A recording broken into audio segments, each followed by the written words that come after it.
Hello friends, मैं धीरज कुमार एक बार फिर से अपने यूट्यूब चैनल एनसीसीआई स्टडी पॉइंट पर आप लोगों का स्वागत करता हूं। आशा करता हूं आप लोग अच्छे होंगे। आज इस वीडियो में हम आपको सामाजिक विज्ञान यानी सोशल साइंस के अंतर्गत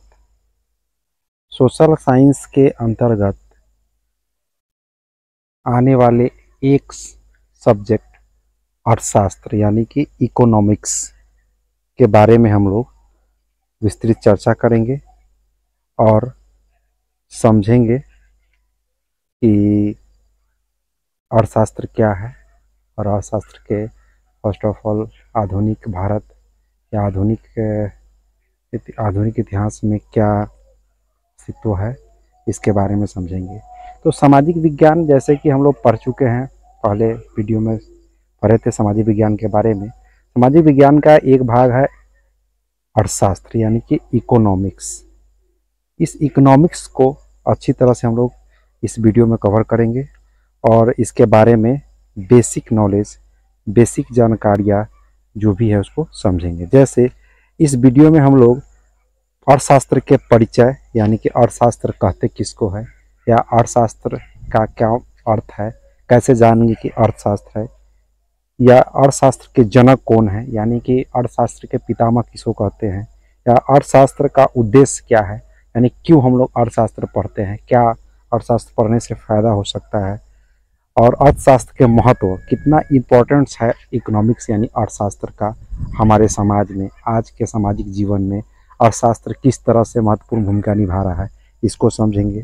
और लास्ट में अर्थशास्त्र को हम लोग भाग में बांट कर समझेंगे ताकि अध्ययन की सुविधा के लिए काफ़ी आसानी से मैं इस चीज़ को समझ सकूं और समझा सकूं। अर्थशास्त्र यानी कि इकोनॉमिक्स। अर्थशास्त्र सामाजिक विज्ञान की वह शाखा है जिसके अंतर्गत वस्तुओं और सेवाओं के उत्पादन, वितरण, विनिमय और उपभोग का अध्ययन किया जाता है। कहने का अर्थ है कि अर्थशास्त्र में किसी वस्तुओं के सेवाओं यानी वस्तुओं और सेवाओं के उत्पादन, कहने का अर्थ है कोई वस्तु जैसे अपने दैनिक जीवन में हम लोग उपयोग करते हैं, यूज करते हैं, उस वस्तु के कैसे उत्पादन हुआ, कैसे बना वो वस्तु, कहाँ से आया, इसके बारे में समझना, और उस वस्तु से क्या क्या बनाया जा सकता है, बना के कैसे तरह तरह से हम लोग उसको यूज कर सकते हैं। तो इसे कहते हैं सेवाओं का उत्पादन। यानी वस्तु को बनाने में जो भी कार्य करेंगे, जो भी क्रियाकलाप करेंगे, वो सब सेवाओं के उत्पादन में आ जाएगा। वितरण, जब हमारा वस्तु बनकर तैयार हो जाएगा यानी कोई वस्तु बनकर तैयार हो गया तो फिर मैं उसके जगह जगह दूसरे आदमी दूसरे समाज में जाकर दूंगा ताकि लोग उसको अच्छी तरह से यूज करें और समझे। इस तरह से वितरण हुआ। उसके बाद है विनिमय। विनिमय का मतलब हुआ कि जब वस्तु हम हर जगह बांटे तो कितना मात्रा में किस जगह देना है, कितना रेट रखना है, क्या क्या उसका महत्व है, और लोगों को समझाएंगे, उसका एडवर्टीजमेंट करेंगे। ये सब सारे तरह के प्रोसेस को हम लोग विनिमय कहते हैं। और लास्ट में आखिरी में आता है उपभोग। उपभोग का मतलब होता है जब वो वस्तु प्रत्येक व्यक्ति के यूज में आ गया, प्रत्येक व्यक्ति उसको यूज करके अपने कार्य, अपने व्यवस्था को आसान बनाने लगे, तो समझिए उसको उपभोग कर रहे हैं। उस चीज़ को उपयोग करके अपना किसी भी वर्क को आसान बना ले रहे हैं, तो उसको कह सकते हैं हम लोग उपभोग कर रहे हैं। तो इस तरह से हम लोग समझिए कि अर्थशास्त्र सामाजिक विज्ञान की वह शाखा यानी कि सामाजिक विज्ञान के अंतर्गत अर्थशास्त्र का क्या महत्व है।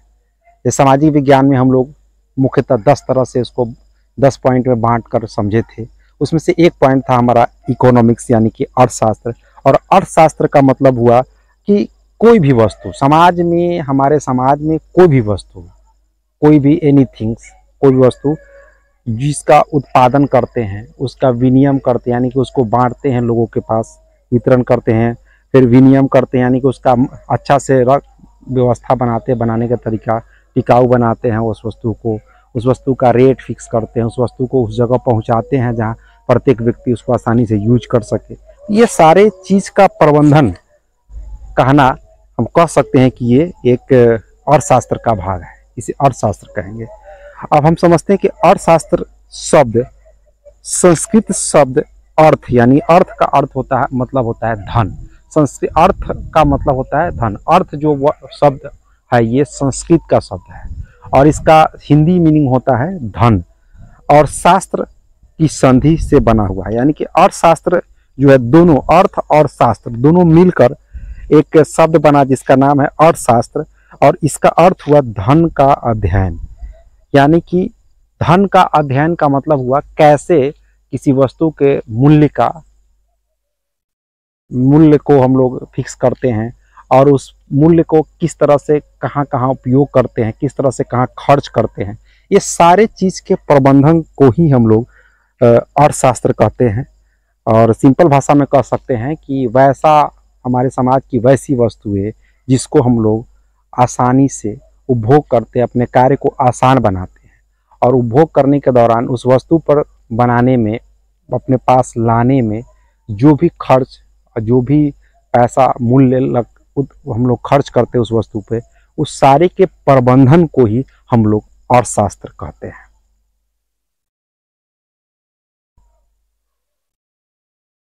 अब हम लोग देखेंगे कि अर्थशास्त्र, यानी कि अर्थशास्त्र शब्द की उत्पत्ति, यानी कि सबसे पहले अर्थशास्त्र यानी कि इकोनॉमिक्स शब्द की उत्पत्ति कहाँ हुआ। यानी कि अंग्रेजी शब्द इकोनॉमिक्स एक ग्रीक शब्द है। अंग्रेजी में हम लोग अर्थशास्त्र को इकोनॉमिक्स कहते हैं और इकोनॉमिक्स एक ग्रीक शब्द है। ग्रीक शब्द का मतलब जैसे हम लोग अपने समाज में बोलते हैं भोजपुरी, हिंदी, इस तरह से बहुत सारे भाषाएं बोलते हैं उस तरह से ये एक लैंग्वेज है। ग्रीक शब्द, ग्रीक वर्ड जिसको बोलते हैं हम लोग, ये भी एक लैंग्वेज है। तो इसको हम लोग आइकोनोमिया से लिया गया है। इकोनॉमिक्स जो बना है वो आइकोनोमिया से लिया गया है, जिसका अर्थ होता है घरेलू प्रबंधन। घरेलू प्रबंधन का मतलब कह सकते हैं मैनेजमेंट, घरेलू मैनेजमेंट, यानी कि हम लोग घर पे किसी वस्तु को होम मैनेजमेंट, एक तरह से कह सकते हैं होम मैनेजमेंट।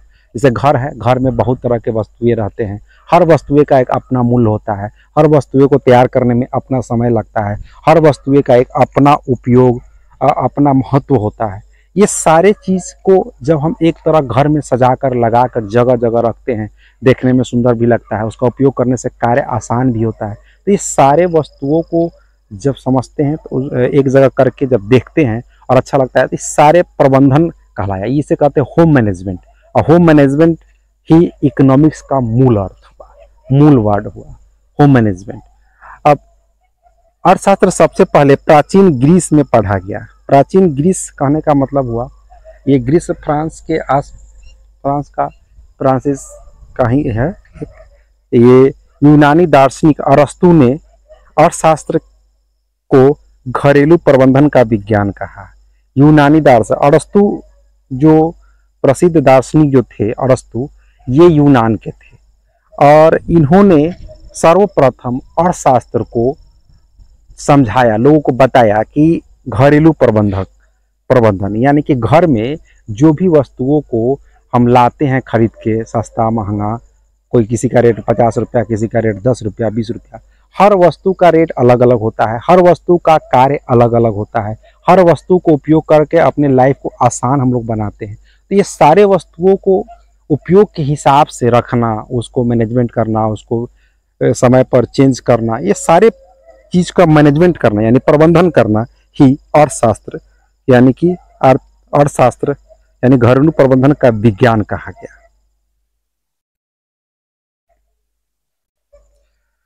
अब हम लोग देखते हैं कि अर्थशास्त्र के जनक और जन, यानी कि अर्थशास्त्र शब्द जो है सर्वप्रथम कब यूज में आया, आधुनिक युग में कब आया, और इसके आधुनिक अर्थशास्त्र के जनक हम लोग मानते हैं किनको। जैसे प्राचीन इतिहास में हम लोग देखे हैं, पर हम लोग इतिहास जब पढ़ते हैं उसमें बताते हैं कि इतिहास जब हम लोग पढ़ते हैं तो उसमें बताते हैं कि भारतीय अर्थव्यवस्था के जनक चाणक्य, यानी कि चाणक्य को कौटिल्य या विष्णुगुप्त के नाम से भी हम लोग जानते हैं। तो इतिहास में अर्थशास्त्र की जो जानकारी यहीं से मिलती है।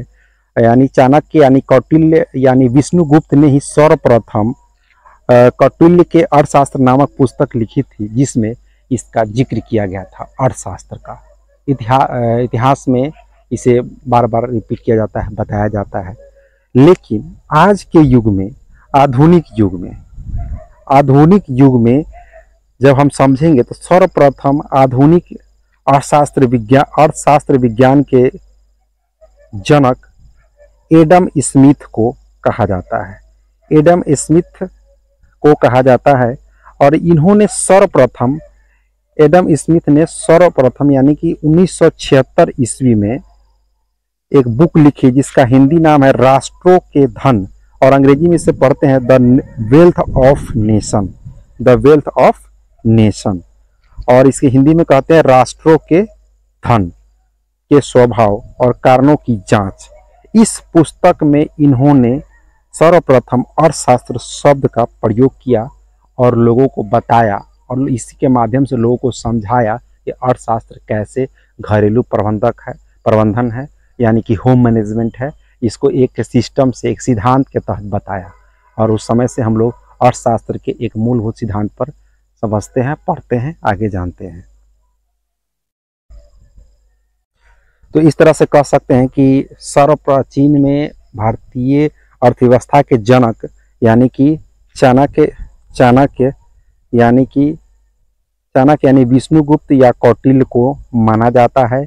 और ये इनका पुस्तक जो था कौटिल्य के अर्थशास्त्र नामक पुस्तक, इन्हीं से हमें इसकी जानकारी मिलती है।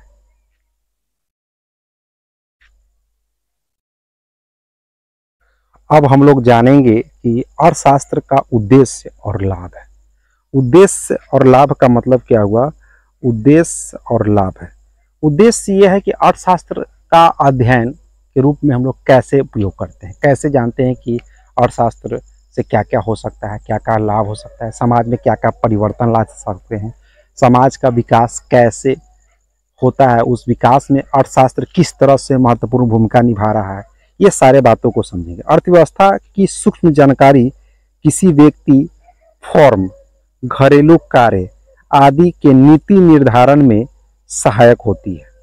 यानी कह सकते हैं कि उत्पादन, उपभोग, मूल्य निर्धारण, मजदूरी दर आदि में सहायता मिलती है। कहने का अर्थ है कि जब हम अर्थशास्त्र पढ़ते हैं तो अर्थशास्त्र में सबसे पहला चीज़ क्या आता है कि किसी वस्तु को कोई रॉ मटेरियल हो, यानी वैसा वस्तु जो एकदम, जिसको हम लोग समझ रहे हैं कि मिट्टी है, एक तरह से मान लीजिए मिट्टी है, तो मिट्टी से क्या किए, लोहा बनाए। एक मोटा मोटी एग्जाम्पल लेते हैं, एक लोहा ले लिए, एक लोहा, मिट्टी से क्या किए, मिट्टी से हम लोग लोहा बना दिए, मिट्टी से हम लोग लोहा बना दिए। अब उस लोहा से हम लोग तरह तरह के वस्तुएं बना रहे हैं, और वो तरह तरह के वस्तुएं से हम लोग अपने कार्य को आसान बना रहे हैं, हम लोग अपने कार्य को आसान बना रहे हैं। तो आसान बना रहे हैं तो समझ जाइए कि उत्पादन किए, मिट्टी से लोहा का उत्पादन हुआ। लोहा जब बन गया तो लोहा के तरह तरह के जब वस्तु बनाए तो उस वस्तु को हम लोग कह सकते हैं कि उपभोग हुआ, यानी कि उस वस्तु को जब हम उपयोग करेंगे, अपने कार्य को आसान बनाएंगे, तो समझ लीजिए कि उस वस्तु से हम लोग उस वस्तु का उपभोग कर रहे हैं। जब हम उस वस्तु को उपभोग करेंगे तो उसमें क्या देखेंगे, उसमें हम लोग ये देखते हैं कि उस वस्तु को मिट्टी से लोहा बनाने में कितना मेहनत हुआ, क्या क्या कार्य करना पड़ा। तो सारे चीज़ को देखते हुए उसमें कितना मेहनत करना पड़ा, मेहनताना का मतलब उसको मजदूरी के रूप में ले लेंगे, कितना मजदूरी हुआ, कितना वर्क किए, उसके वजह में मजदूरी फिक्स कर देते हैं। और ये सारे वस्तु मिट्टी से लोहा बनाने के दौरान और लोहा बनने के बाद वहाँ से आम जनता तक उपयोग में लाने के दौरान ये सारे चीज़ों पर जो खर्च आया, सारे खर्च का एक रेशियो निकाल कर एक ऐसा प्राइस फिक्स करेंगे। उस प्राइस से हम लोग उस प्राइस के फिक्सेशन में जो प्रक्रिया लगाएंगे, सारे प्रक्रिया को इकोनॉमिक्स यानी कि अर्थशास्त्र हम कह सकते हैं।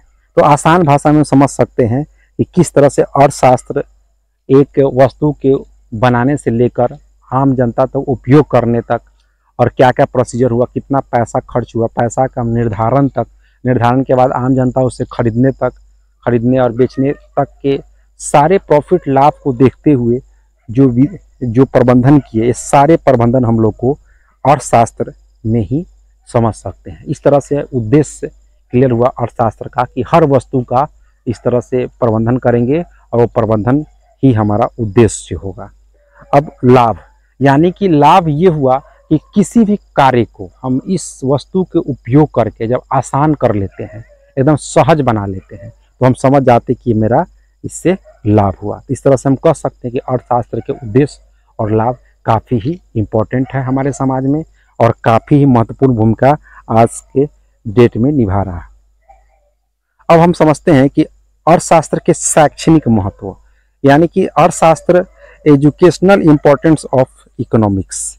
एजुकेशनल इम्पोर्टेंस ऑफ इकोनॉमिक्स कहने का अर्थ है कि हम जब अध्ययन करते हैं तो अध्ययन में अर्थशास्त्र का जिक्र बार बार क्यों करते हैं, क्यों जानते हैं कि अर्थशास्त्र का ये भाग है, कैसे कह देते हैं कि अर्थशास्त्र में ये चीज़ की जानकारी बृहद दिया गया है। तो ये होता, यह विद्यार्थियों को आर्थिक जीवन के आधारभूत सिद्धांतों, नियमों, विचारों और तथ्यों के ज्ञान प्रदान करने में सहायक होता है। कहने का अर्थ है कि कोई वस्तु या किसी भी चीज़ को करना आसान हुआ, तो आसान किसी वस्तु किसी कार्य को करना आसान हुआ तो आसान कैसे बनाया गया, तो आसान किसी न किसी वस्तु को उपयोग करके बनाया गया।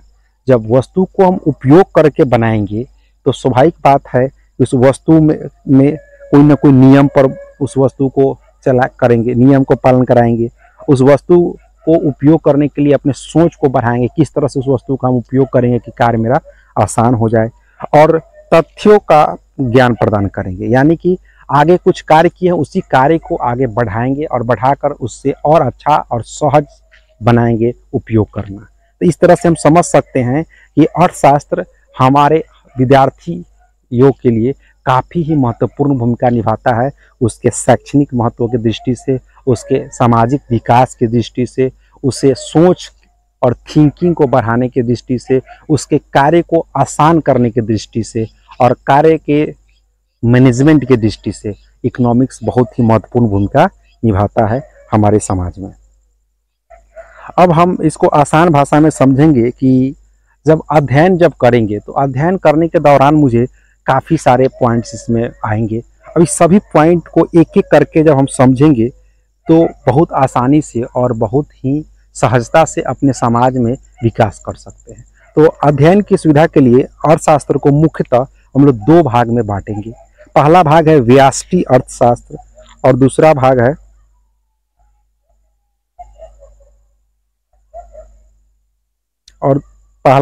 व्यष्टि अर्थशास्त्र और दूसरा भाग है समष्टि अर्थशास्त्र। इस तरह से हम लोग समझ सकते हैं कि व्यष्टि अर्थशास्त्र और समष्टि अर्थशास्त्र। व्यष्टि को बोलते हैं माइक्रो इकोनॉमिक्स और इसको बोलते हैं मैक्रो इकोनॉमिक्स, यानी कि व्यष्टि अर्थशास्त्र जो है छोटे स्तर की वस्तु जैसे प्रति व्यक्ति आय, मांग एवं आपूर्ति, राजस्व, उपयोगिता, कीमत का सिद्धांत, मांग का सिद्धांत, ये सारे पॉइंट जो है ये व्यष्टि अर्थशास्त्र के अंतर्गत बांट के हम लोग इसको बारीकी से गहन अध्ययन करते हैं और समझते हैं कि अर्थशास्त्र में सबसे मूल पॉइंट क्या है। जैसे हम लोग कोई भी शब्द लिखने के लिए पहले वर्तनी का प्रयोग करते हैं, फिर उसके आई का प्रयोग करते हैं, फिर शब्द बनाते हैं, तो उसी प्रकार से अर्थशास्त्र को अगर समझना है और अच्छी तरह से जानकारी लेना है तो सबसे पहले इकोनॉमिक्स के हम लोग इस पॉइंट को अच्छी तरह समझना पड़ेगा, जिसको बोलते हैं प्रति व्यक्ति आय, यानी पर कैपिटल इनकम, फिर मांग की आपूर्ति, डिमांड एवं सप्लाई, राजस्व यानी रेवेन्यू, उपयोगिता यानी यूटिलिटी, कीमत का सिद्धांत यानी प्राइस थ्योरी और मांग का सिद्धांत यानी कि डिमांड थ्योरी। यानी कि सबसे पहले इकोनॉमिक्स को आसान शब्दों में समझने के लिए इन्हीं पॉइंटों को एक एक करके अध्ययन बाय अध्ययन हम लोग पढ़ेंगे नेक्स्ट वीडियो में। और दूसरा चैप्टर चलते हैं और देखते हैं दूसरा भाग है अर्थशास्त्र का समष्टि अर्थशास्त्र, यानी कि मैक्रो इकोनॉमिक्स। ये बड़े स्तर के इकोनॉमिक्स होते हैं,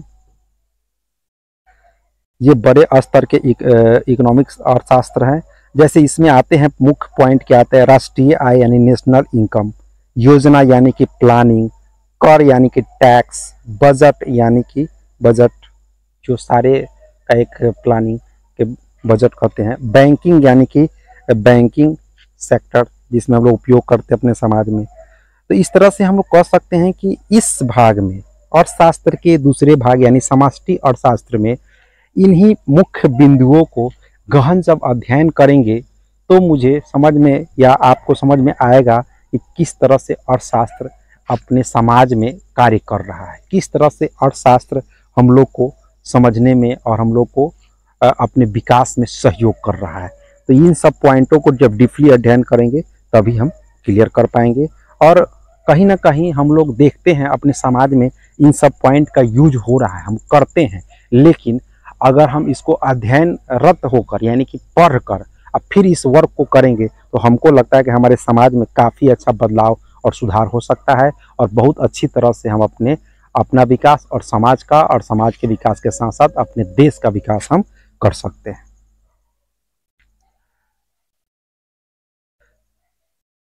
इस तरह से अर्थशास्त्र का परिचय कंप्लीट हुआ। और लास्ट में हम आपसे रिक्वेस्ट करेंगे कि मेरा चैनल है NCCI स्टडी पॉइंट्स, प्लीज़ इसको लाइक एंड सब्सक्राइब करें और शेयर करना ना भूलें।